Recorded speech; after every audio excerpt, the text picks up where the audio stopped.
All right, so we're recording. So this is the second episode, the second session for our study on Roaming Free Inside the Cage by William Schafer. And we're welcoming everybody who's here, but also anybody who's watching us on the recording, on the archive.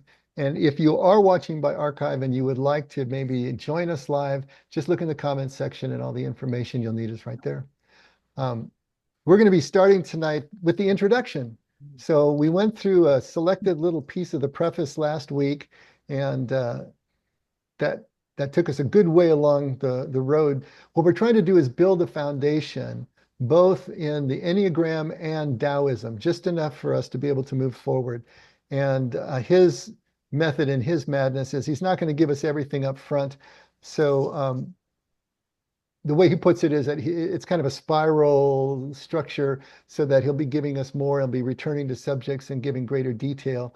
I want to make sure that we at least have enough functional knowledge on Taoism and the Enneagram so that we're kind of not getting left in the dust. So we'll start in the introduction today, and this is still Roman numerals, but it's page 23, XXIII. Introduction. Before we start into the new parts of the text, what we typically do is just have a little space for any old business. So if there was anything about last week's session that you just wanted to comment on, or that you feel didn't get developed fully enough, you had any questions on, or if during the week you were ruminating over something and now you've got questions about it, this is the time to bring those up, and we'll kind of run through those, hopefully clear anything up we need to clear. And then we'll dive into the new material. So anything from last week that anyone would like to comment on, question on, rebut, or anything of the sort? Talking about from yesterday or last week? Last week, George, we didn't meet yesterday. I guess we did meet yesterday, We but not. did, Dave. No, You two should get separate some things. questions. But anyway, help your memory. No, I don't. I mean, we didn't really talk anything in depth other than how's everybody's doing and what's going on, right? Well, we're talking about last Wednesday's session. Oh, not really. Anything there? I don't have anything. Okay. Why don't we dive into the introduction then on Roman numeral 23? And I thought one thing that you might be questioning is that you might have been used to seeing Tao spelled with a T, T-A-O, and he spells it with a D, D-A-O. And so sometimes the question is there any difference between Tao with a T, which is also pronounced Tao, or Tao with a D? And the answer is no, they're exactly the same thing. The difference is that in the mid 19th century, two Brits, Wade and Giles, came up with a method for Romanizing Mandarin Chinese. And Romanization just means transliterating it into the Roman alphabet. In the 50s, though, China came up with their own system called the Pinyin system for Romanization. And so that's taking precedence now. And so the D, since it's pronounced with a D anyway, is now slowly gaining favor and is really the main one that's being used. But there is no difference between the two. They mean exactly the same, just two different systems for transliterating. Okay. The fact that you are reading this tells me that you might be somewhat familiar with the Enneagram and are curious about how it relates to Taoist practice. A second possibility is that you are a student of the Tao and are wondering what its relationship could be to the system of personality types called the Enneagram. For those who skip the preface, it's pronounced Enneagram. I do not imagine many readers will be familiar with both, which poses a small problem about how to organize this book. So right up front, I want to make it clear to those of you who are new to the Enneagram that this is not an introductory text. I'm not going to start with a set of questions that will yield a score that reveals your type. Although the wish to discover one's type right at the beginning is certainly understandable, the quick road is not always the most helpful one in spiritual work. If you are unfamiliar with the Enneagram and do not yet know what your type is, you should expect to feel slightly confused as you begin reading this book. If you find, wow, there's a typo there, right? If you find you really must end the suspense about what your type is, you can always pick up a small but priceless book by David Daniels called The Essential Enneagram. You can find it in most bookstores at a reasonable price. You can probably pick it up at a used copy online for less than $5. Or visit enneagramworldwide.com and take the short online test. Either of these will help you discover your probable type and introduce you to its main features. I know a lot of us, we'd sent out a link to another test that was 180 questions, so it wasn't a short one, and a lot of you did that. In the meantime, you might simply go along with the design of this book, which is somewhat circular, spiraling back to several focal questions again and again, each time with more depth and precision. And if you are already quite familiar with the Enneagram, be prepared for a new approach that sometimes looks at things in a different way from the one that you're accustomed to. If you are new to Taoism, don't worry. This is not a philosophical treatise, and my purpose is neither to dazzle you nor to burden you with its subtleties, nor is my purpose to instruct you in advanced levels of Taoist practice. For that, I am not capable of doing. My purpose is to simply approach the Enneagram from a Taoist perspective. Taoism is first and foremost a practical method for spiritual growth. Its origins are quite simple. The first known use of the term Tao in classical Chinese literature is a verb form meaning to change the course of a great river by digging a small trench in just the right place. Even after centuries of development, it remains a practical wisdom with a major emphasis on knowing how rather than knowing about. This practical emphasis is what I hope to impart. Whatever concepts you need in order to understand the Taoist perspective will be introduced as needed. So we're going to take this in little chunks and then we'll go back. One of the things that I wanted to do right now, though, whatever concepts you need in order to understand the Taoist perspective will be introduced as needed. But let's go back to the last paragraph on page 20, which is XX, just 2 pages back. And we're going to read this paragraph again because it was a really packed paragraph with information on the Tao that I think would be good to revisit right now. Go to page 20. XX, yeah, 20.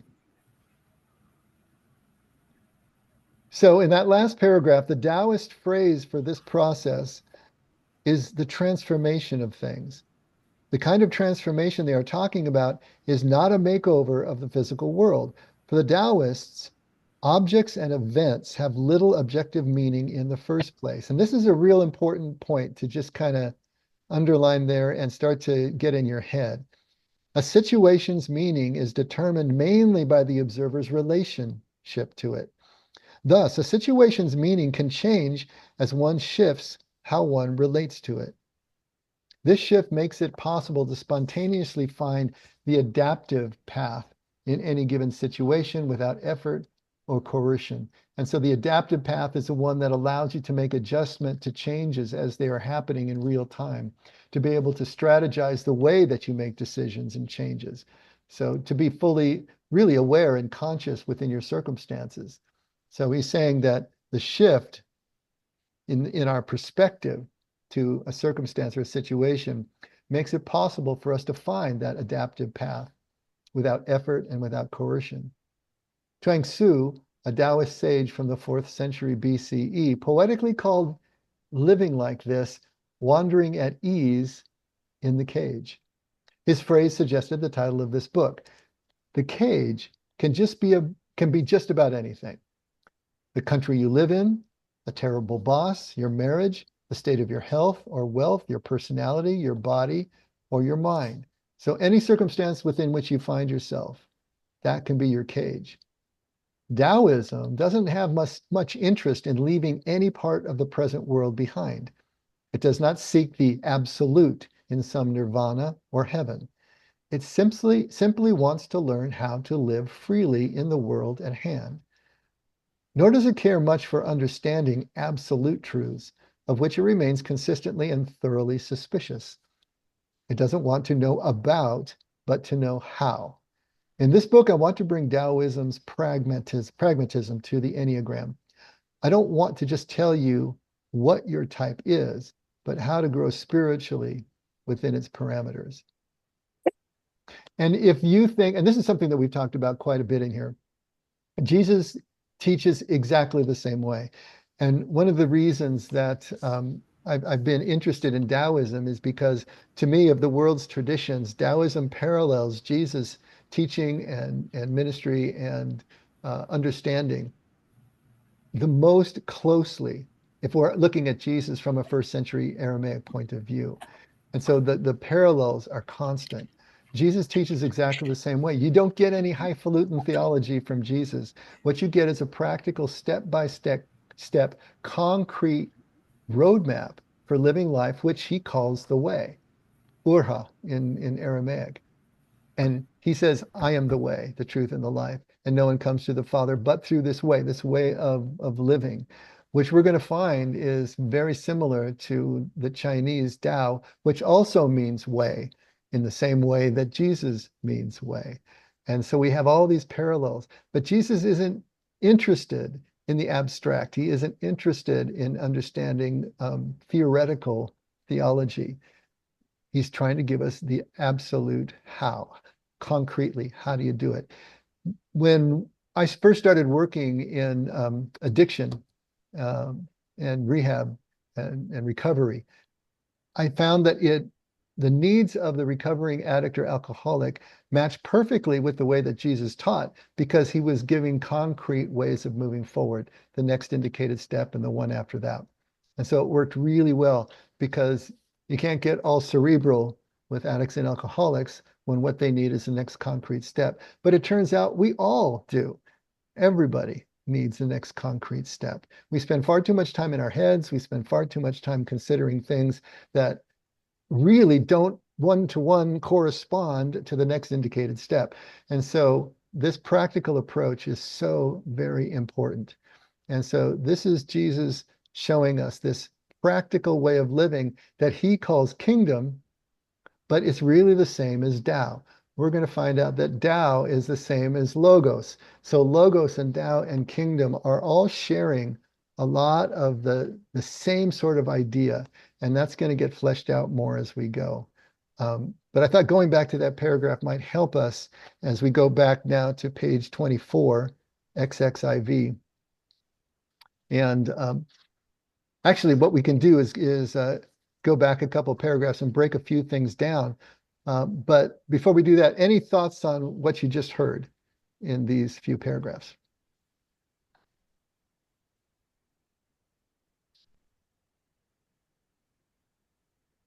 I think that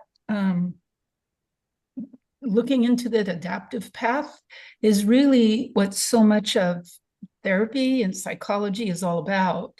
Just reframing and creating a way through, which we find in recovery and we find in the Enneagram, this adaptive path. I know in that one book called A Course in Miracles, that's one of the main components. Let's see how we really look at this. I have, for example, there's a huge tree in my backyard that blocks an ocean view. And I had Lorendi over one afternoon. And I said, she goes, wow, you have an ocean view. I go, yeah, I know, but there's this massive eucalyptus blocking the view. She goes, but look at all the beauty around it. And I'm like, oh my gosh, but she's so right. So it really helps us to find a way through. So I just love how all this kind of just flows from one base of philosophy and teaching to another seamlessly. It's really fun to be part of all this study. That's great. Yes, I love the parallel and I love the overlap that we have here. As you know, the Chinese translation of John 1, where said somebody quote me John 1 now. I'm spacing on it. But in the beginning was the Word. Yeah, there you go. In the beginning was the Word, and the Word was with God, and the Word was God. Well, the way that is quoted in the Chinese translation is, in the beginning was the Tao, and the Tao was with God, and the Tao was made flesh. So the one-to-one connection between Tao and Logos, or Logos in Greek, is right there. logos to the Greeks meant the underlying reason, the first cause, the glue that holds the universe together. It was the base of everything. And Tao is understood in exactly that same way. Jesus' way, the Tao means way as well. And so all of these things connect. One of the cornerstones of Taoism is called Wu Wei, which literally means not do. So it's talking about effortless action. If we're really moving with the Tao, it's effortless. We're flowing with the direction that the universe is blowing. I don't know if any of you have ever been in a hot air balloon. Anyone been in a hot air balloon? There you go. I got one.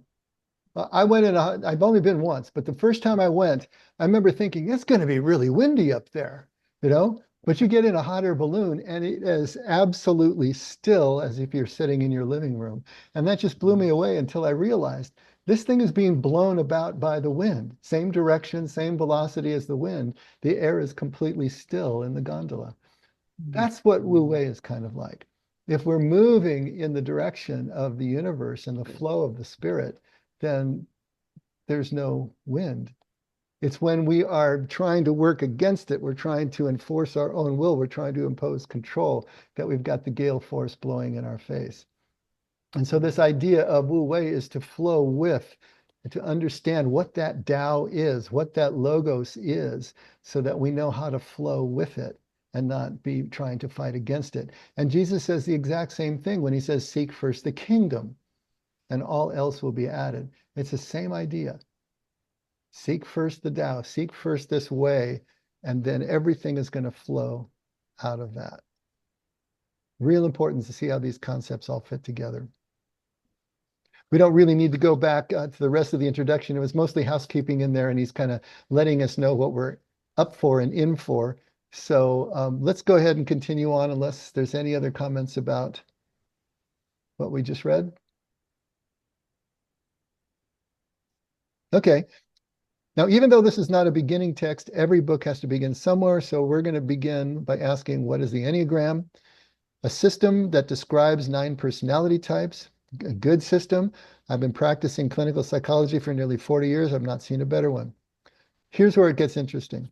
Personality type is made up of 2 basic components, content and structure. Actually, I guess I should probably read this through. Does it help for us to read through to get the gestalt of it and then come back and pick it apart? Is that better for you all? I'm sorry, did you say something, Lori? You're muted. Perfect.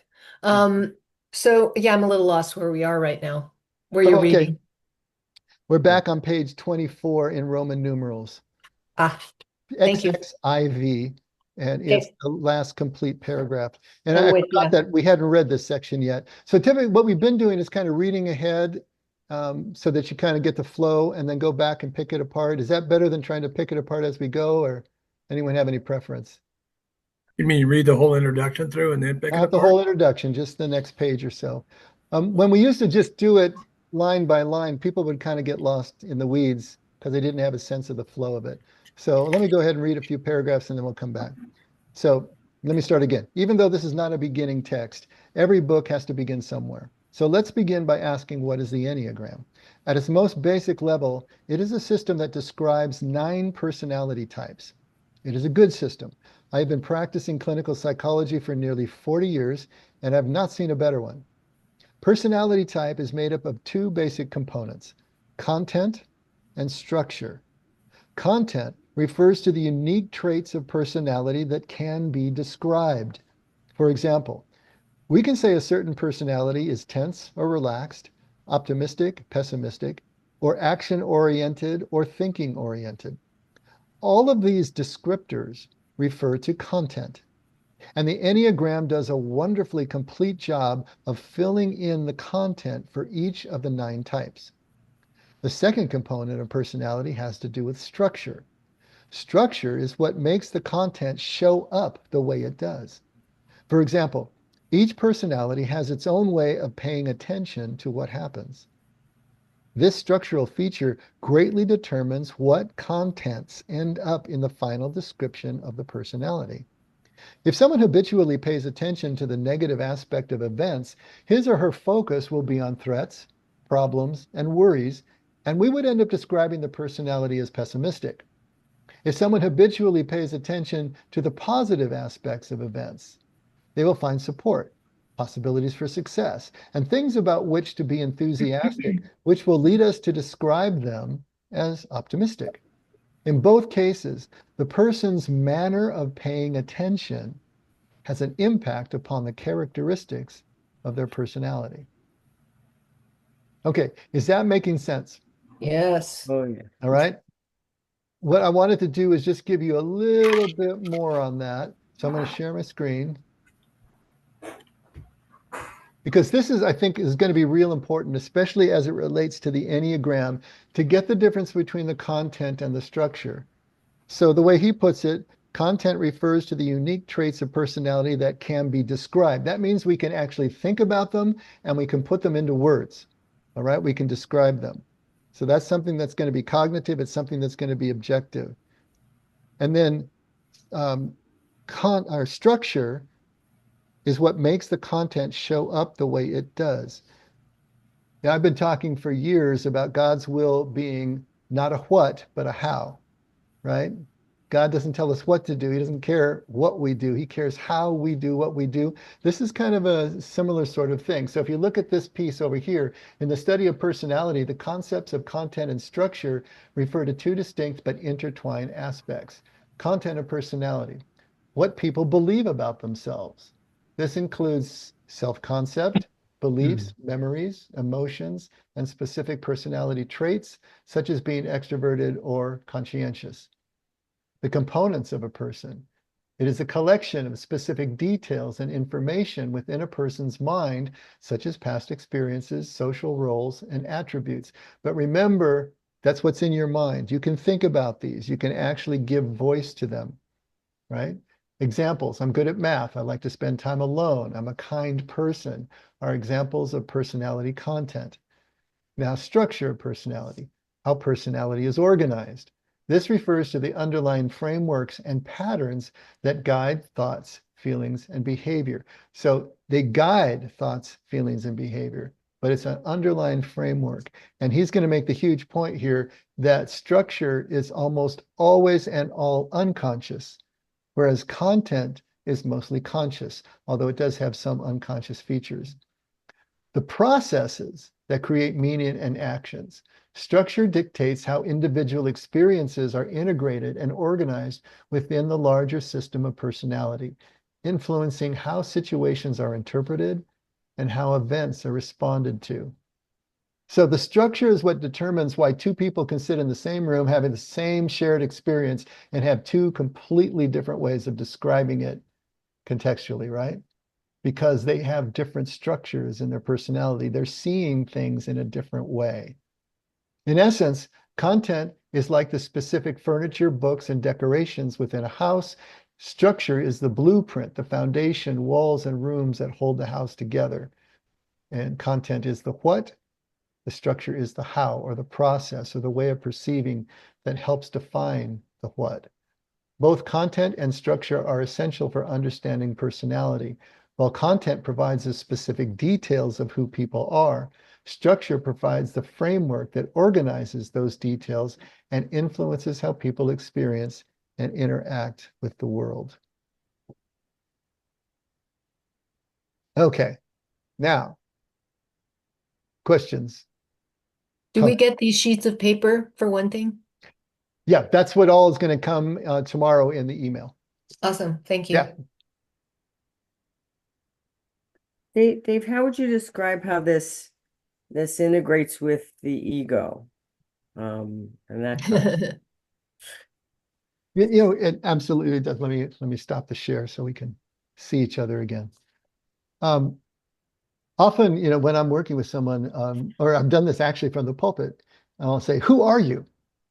Tell me who you are." You know, a lot of you have been through this with me, you know, and I'll wait for an answer. And then, you know, I don't know how to describe who I am. You know, it's a tough one. Yeah, I know it's tough. That's why I'm asking, right? But what they'll typically come back with is they'll start giving me their roles that they play. I'm a sister, I'm a brother, I'm a son, I'm a mother, father, all these different roles. Then they'll give me their accomplishments. I'm a business person, I'm a sports person, I'm a this and that. And then they'll give me their attributes. I'm a loyal person, I'm an angry person, I'm a fair person. But if you think about it, our roles, our accomplishments, and our attributes are really the only way that we can describe the content of our identity, who we are. Those things that can be described, those things that we can actually put words to in our minds. That is the egoic identity. That's what we're talking about. The thing is, we think that's who we really are, especially in the first half of life, right? We're trying to build that identity. We need to build that identity in our 20s and 30s. And we're trying to extract meaning and purpose from our roles and our accomplishments and our attributes. But that only goes so far. But that is the egoic ID. That's our egoic identity. What we're trying to do in spiritual formation, in contemplation, in the Enneagram, in Taoism, is to get beneath that egoic ID. And he's going to make a big distinction here in the next page between I and me. And he's going to take a look at those two and make a distinction there. But that is what we're describing here. So the content is the egoic ID. The structure is all the unconscious material, all the core beliefs, all the programs, as Thomas Keating likes to talk about, that we put in place as children from all of the experiences that we have in early childhood and on. And that is what's running the show and driving the content that is conscious. Is that helpful, Judy? Oh yeah. Okay. That makes a lot of sense. I have a question. Yeah, Jennifer. So, I took the Enneagram test recently, and then, like I told you before, 4 years ago. And I'm a little confused because, like, right now, I'm working on not through the Enneagram, but back to being childlike.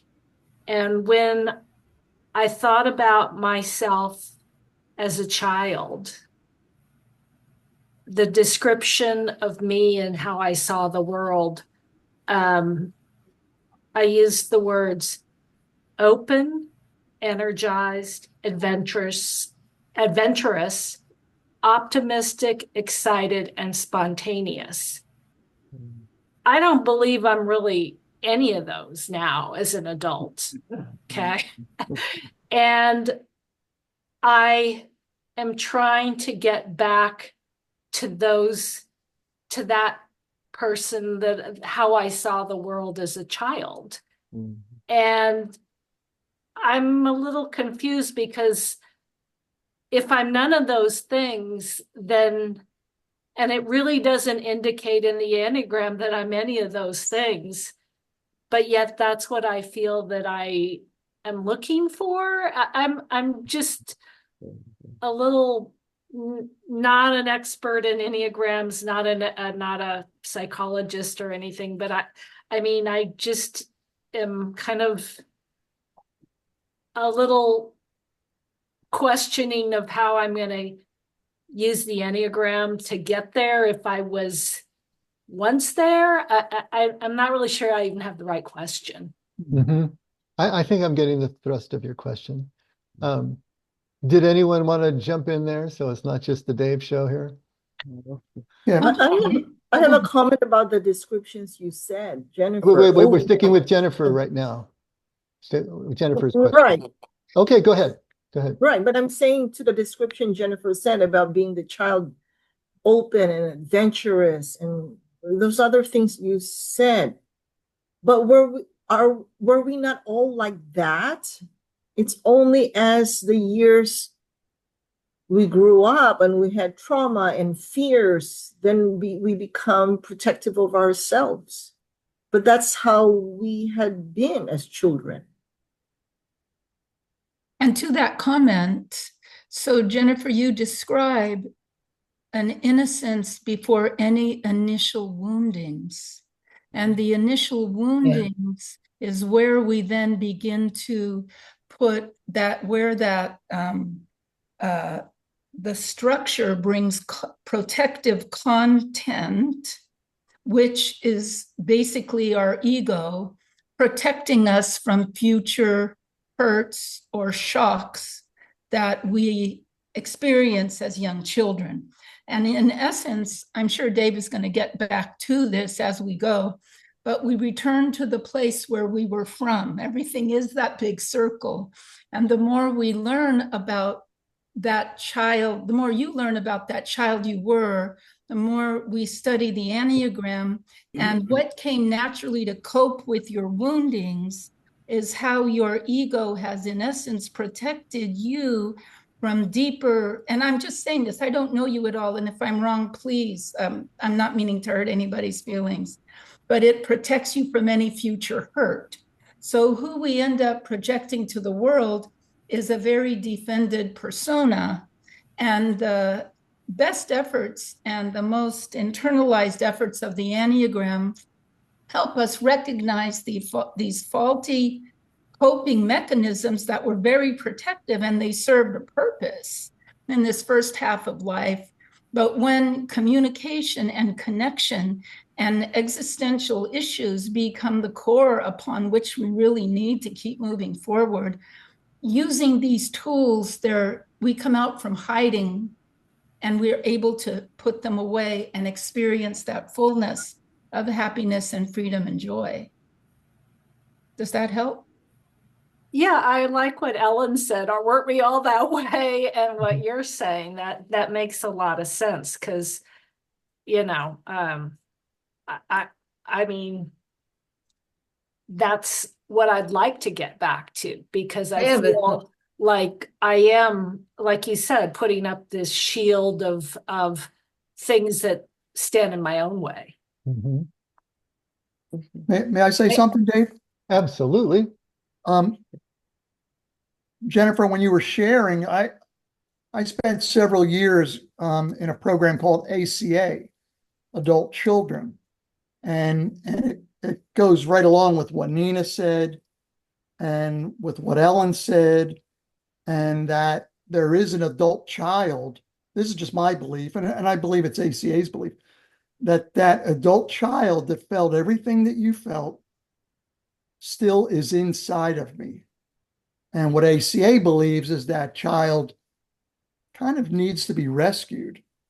They're still there. I believe the little Jim that was innocent and that just trusted the world, I believe is still in there.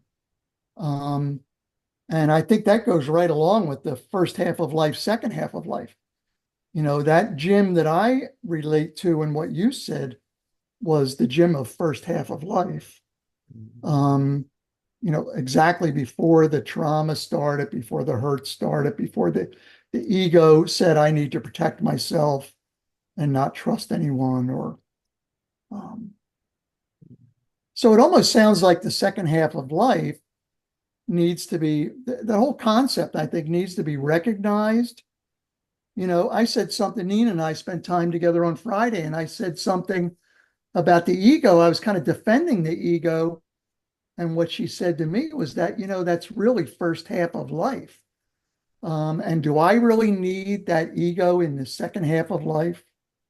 Probably not so. That's all. Is everybody familiar with first and second half of life? Yeah. Okay, good. Go ahead, Lori. It's just a real short one. I think if we go back to the beginning of what you were saying, Jennifer, about wanting to get back to something, I just wonder, at least the way I think about it, it's not so much about you going back as about, peeling off stuff that we've added on and letting God lead us through that. In other words, you don't know the way to get back. But that's what encourages me, is that I don't have those directions. I don't have the roadmap. Now, maybe we're going to find them here when we start getting our, here's what we do with our Enneagram. Here's how we get those steps. What is that? What did you say? The concrete way. I'd love to know the concrete way. But for me, it shows up in little blasts of light, and I don't get a map. So I don't know how to go back, but I do know how to surrender every moment when I start feeling myself constricting and tensing up and thinking, I don't have it now. I need something different. That letting go and asking God to take me wherever that is. I don't know it. I don't know the way. So that's just me. One thing that struck me when I was reading the introduction was that statement, and I'm not going to quote it, but that Taoism is not concerned essentially with the material world. It's not concerned with things, and so much of first half of life and development of not so much the ego, but what we call ego, we call it identity or whatever, is all those features, all those components of identity are defining us in relationship to things. I'm a teacher that teaches. I'm a father that fathers. And so I think what happens in the second half of life is that we become less concerned with those things and more concerned with how we relate, more concerned about relationships, but less concerned about those things. For me, it was the big house, it was the Porsche, it was position and power. Those are all things. And in the course of life and some trauma and other experiences, I feel it's been a real blessing to have been released from a lot of those attachments.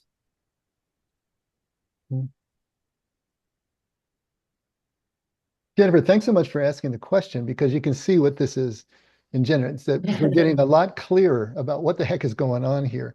And to kind of jump on from where Lori was, is that the Enneagram is going to be giving us a map of basically the ego, a map of our content right now, like a snapshot. But it's not necessarily going to give us a map of the way back to where we want to go. And he's going to look at it the same way, that the child is the best imprint of who we really are.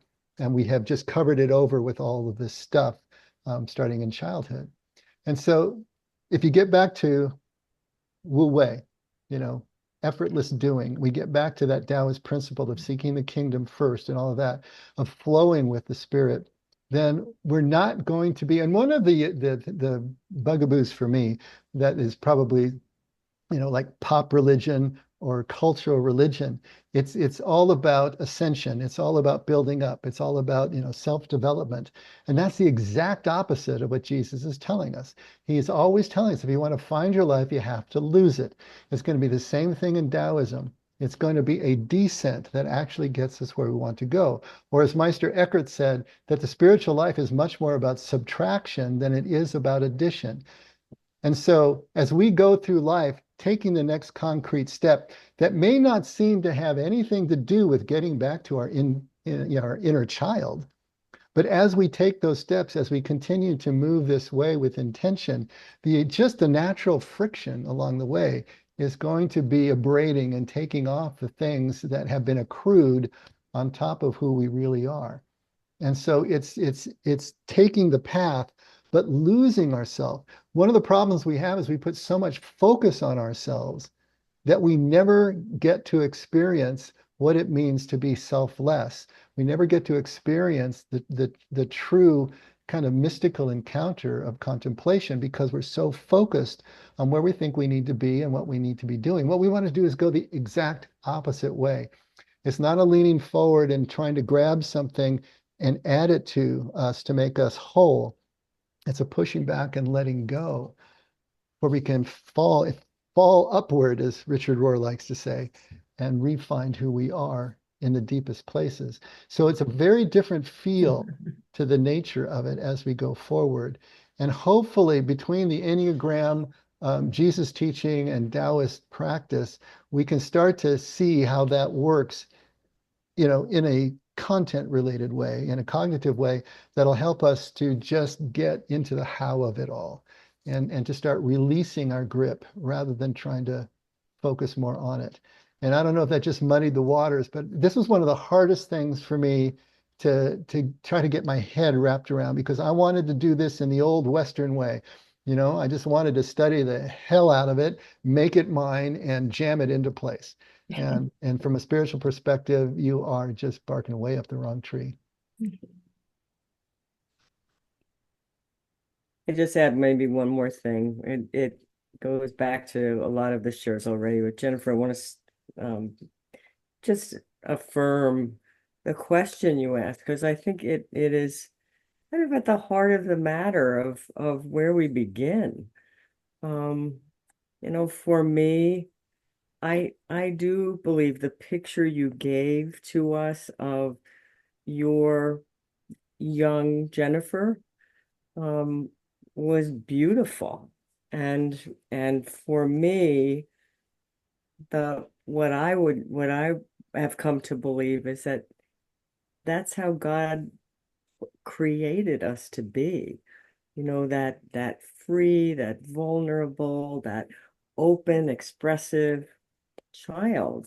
And life kind of beats us up and gives us parents, teachers, peers, the world, cultural pressures that pull us away from that. And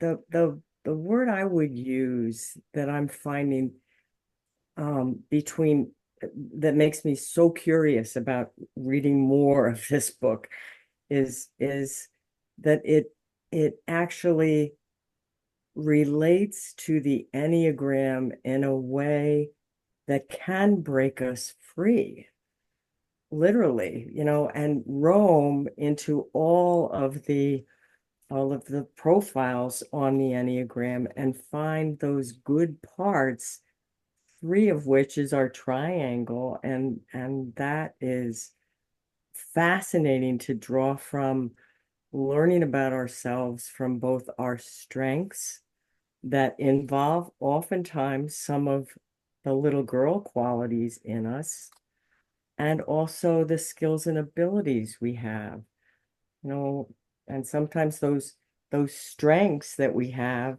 when they're used in excess, become weaknesses. And we need to be able to see ourselves in a new way with gentleness and acceptance and compassion, and yet continue to grow. And kind of, for me, I'm focusing on that goal in my life at this point and stage is to focus myself on how I'm trying to foster unity and connection, even when I'm getting chewed out by my son-in-law, for instance. Just the real events in life. And when do I use that wu-wei quality to just accept what he's saying and not have to absorb that, but observe it and find compassion for him, and also realize that that's his perception of me, and there might be a gem in there for me that I can choose to explore or not. And that's the beauty for me. I think the Enneagram is such a pathway, and it's an expansive pathway for us to learn more about ourselves and how we use what we start with, to find out the survival skills that have become obsolete for us. They're getting in our way rather than helping to protect or defend us. So I'm trying to reclaim those aspects of my little girl self too.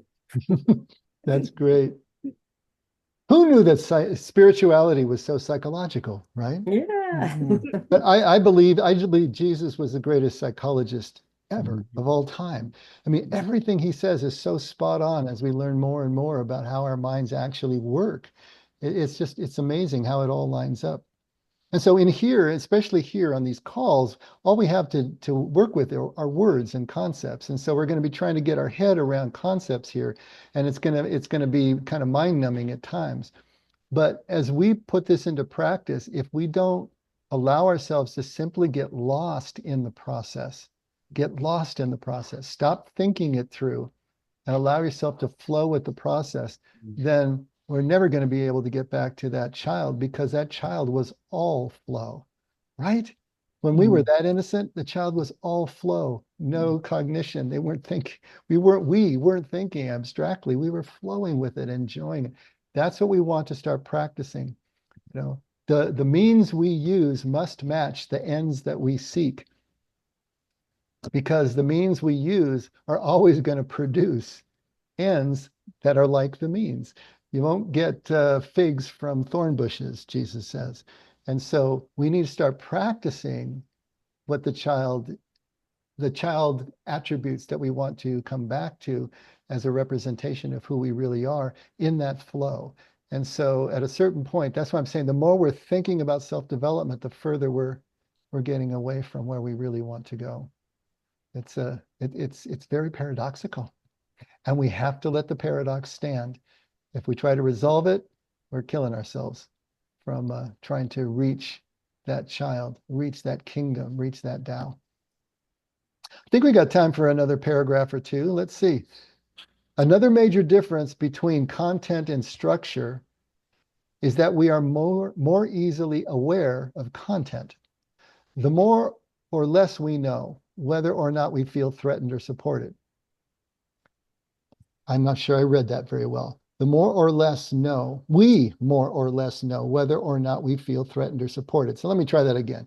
Another major difference between content and structure is that we are more easily aware of content. We more or less know whether or not we feel threatened or supported. But most people are almost completely unaware of the process by which they place attention on this or that aspect of a situation. In fact, most people don't even believe that such a process exists. They think they simply perceive the situation as it presents itself. When another person sees the same situation differently, they are likely to think there is something wrong with the other person. The Enneagram is supremely good at uncovering underlying structures, such as how we pay attention, what motivates us, and what we believe about ourselves and the world. So there's some really big concepts here.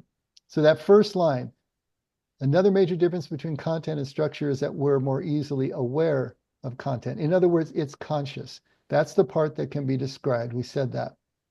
We more or less know whether or not we feel threatened or supported. We know those attributes. We know those accomplishments. We know the roles that we play. But most people are almost completely unaware of the process by which they place attention. So the structure is unconscious. That's going to be the core beliefs. Those are the ones that are way down deep. In fact, most people don't even believe that such a process exists. They think they simply perceive the situation as it presents itself. You know, the sneaky part of our worldview is that we don't think we have a worldview. It's just the air that we breathe and it's the ground that we walk on. It's the way the world is. We don't realize we're seeing reality through a filter. None of us sees reality exactly as it is unless our filter is completely clean. What does Jesus talk about? He talks about the clear eye, right? If your eye is clear, then your whole body will be full of light. But if your eye is not clear, then your whole body will be full of darkness. He's saying exactly the same thing here. You know, what we're trying to do is clear the windshield of our car. We're trying to clear our eyes. We're trying to clear the filter so that we can actually be in a moment and see it for what it is and see who's sharing it with us for what they are, which means that we are in the unique position to be able to actually provide love, which is first and foremost identification with the other, through which then we can act. And so this is so really important to realize we don't even know what we don't know.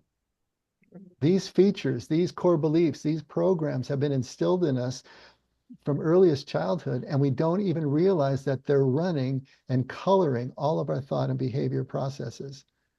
And the Enneagram is supremely good at uncovering underlying structures, such as how we pay attention, what motivates us, and what we believe about ourselves and the world. So the map that the Enneagram gives us is, what does the content look like, that egoic content? But it's also uncovering those underlying unconscious structures that are giving the content its shape. And that's what's important. If we can start to bring the unconscious up to the conscious, now we can actually do something. We can actually make change. But until that time, we're so unaware of the forces that are actually driving us that we're just going to be on that same track over and over again. So a good starting point for us we don't know what we don't know is to at least know that we don't know what we don't know.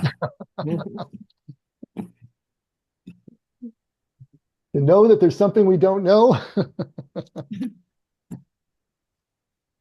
And think about it, that's the first step of AA, isn't it? To admit that we're powerless, to admit that there's something that we don't know, to admit that there's something that we can't just pull ourselves up by our bootstraps and by sheer force of will, make it go, make it work, power through. But we're actually going to have to take a step back. We're actually going to have to get some help. Oh my goodness. That can't be true. But that's the starting point of everything, what Brady just said. And so by virtue of us all being here, at least we have the curiosity to want to find out what's going on. But there is still a big jump between that initial curiosity and actually admitting your imperfections, admitting your flaws, admitting that there's something down there driving you, and some of the things in terms of powerlessness. Yeah, we can't affect them directly, but by walking this path, it starts to abrade and it starts to work through the issues. And so it's an indirect and kind of may feel like the long way home, but it's the only way that it works. And all these different traditions are saying the same thing. It's almost like when Nicodemus asked him, what do you mean by being born again? We have to be born again. It's like we have to start all over again, almost like from scratch. That's it. And just learn like we did when we were a child, like what, I forget the young lady's name. She was saying when she was young, when she was a kid, she had optimism and happiness, enthusiasm. And now we become an adult, we forget all that stuff. And, it's not like, he said, what do you mean? You have to be, go back, you have to be, go to your mother's womb again and be born again? And Jesus said, no, you have to be born again of water and spirit. So we got the water, now we got to do the spirit all over again. But think about that exchange too. Jesus says something that's inherently mystical. It's absolutely inexpressible directly. And what does Nicodemus want to do? He wants to bring it right back and try to resolve the paradox, resolve the equation, square the circle. And so he tries to bring it back into something that he can actually describe with his mind. But it doesn't work that way, And so what ultimately Jesus tells him is, hey, you hear the wind is blowing through. And of course, wind is spirit in their language is the same thing. Right. You don't know where it's coming from. You don't know where it's going to, but you can see the effect of it. Right. Here. And so he's trying to point him toward that ineffable quality of what it is we're trying to approach here as we're really approaching our spiritual formation, as we're approaching our true identity. It's like the wind, or as he'll describe it later, trying to step on the head of your shadow. You can't get there. You just can't do it. And everybody has a different way of trying to describe this, but you'll come up with your own when you have the experience yourself. No, that scripture makes a lot of sense from what we're Absolutely. talking about. Well, it's like, wow. It's like a light bulb went off. It's like, hello, McFly, are you there? No, I'm just kidding. I think we should stop there. That's a good place to stop, and we'll pick it up next week. But before we sign off, any last comments? Anything? I want to comment on the last 3/4 of that paragraph. It says here, the perception, how we perceive things. So one can perceive me as, oh, Ellen, you're not a trusting person, or you're pessimistic. And then what struck me here that says, the same situation, you're likely to think that something is wrong with the other person. I said, I'm not a person who doesn't trust. It's that that person is not trustworthy. You understand what I mean? Two different process of thought, right? But that's exactly it. And Ellen, that person may not be trustworthy. I mean, that's That's the truth of true. it, right? And so there's got to be we got to be able to discern here. And so we can't just, just kind of blindly roll over. But at the same time, take a look. If everybody seems to be untrustworthy, well, then maybe the problem isn't out there.